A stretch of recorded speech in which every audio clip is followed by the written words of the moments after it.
Hello and welcome to another book review. This week I'm going to be reviewing The Hitchhiker's Guide to the Galaxy by Douglas Adams.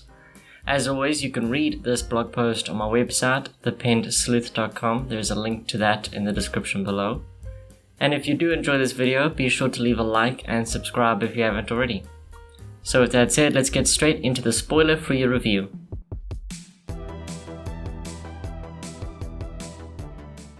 As always, I'm going to start with a short summary.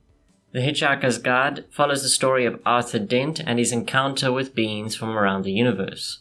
This is a comedy adventure, so there is plenty of comedic narration and amusing dialogues for you to enjoy. Now, while this adventure does start on Earth, it is thanks to Arthur Dent's friend, Ford Prefect, that he ends up in space and going on this strange adventure. The story continues from there with some more strange encounters, some comedic dialogue sequences, and of course, some peculiar conclusions about the strangeness of the universe.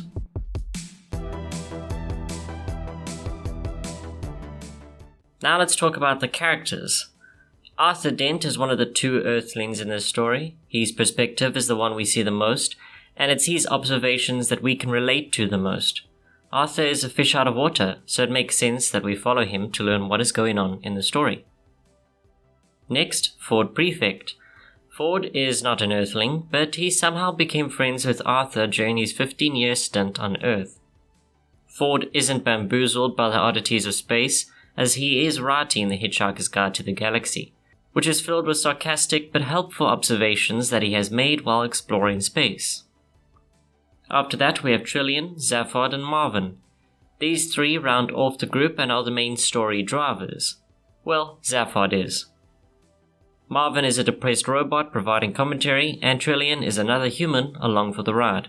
Most of these characters are just as strange as the story itself. Arthur Dent is the most normal one in the group, and as the story would have it, he then is the most boring as well.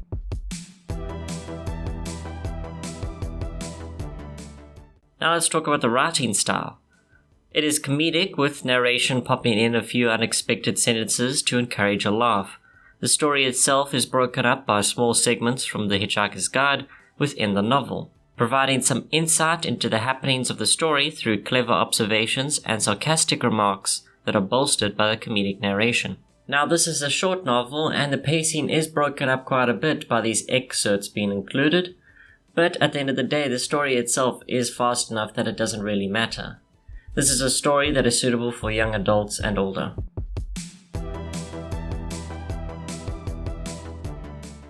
Now, here are some of my thoughts. I don't often turn to comedy literature for amusement. Whenever I want something with some British humour, I typically turn to TV series like Blackadder, Father Ted, and Fawlty Towers, but not really to British humour books. Yet I've still read quite a few comedic books, and they have made me laugh quite a few times as well. And The Hitchhiker's Guide to the Galaxy includes plenty of jokes, and I certainly recognize them, but I found their delivery lacking. The story is quirky, but not a good quirky. Most of the characters actually came off as dull, trying too hard to be interesting, and as a result, they were the most boring people to read. I found the beginning segment good because Arthur and Ford kind of struck a balance between each other, Arthur being the normal mindset that we would all expect out of someone in this situation, but Ford being the savvy know-it-all when it comes to these space encounters. So the humor and the jokes seem to land better there. But after that sequence, and especially when the rest of the crew was introduced, the story took a decline in writing quality, at least to me. The Hitchhiker's Guide is supposed to be a satire filled with these quirky moments to keep you from taking the story seriously. Yet, whether I took the story seriously or not, I felt none of it worked in the end. The story was blah as a fun novel, and worse as a serious novel. With jokes that didn't land and a message spoiled by said jokes, I couldn't win with this novel.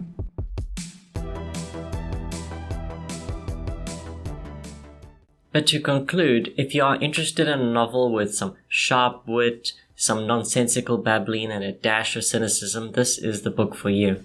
I don't doubt that there are readers out there who will get more from this novel than I did.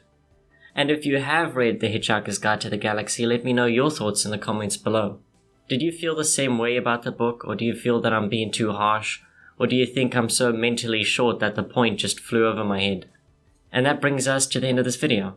If you enjoyed, be sure to leave a like and subscribe if you haven't already. And as always, good day, good night, and happy reading.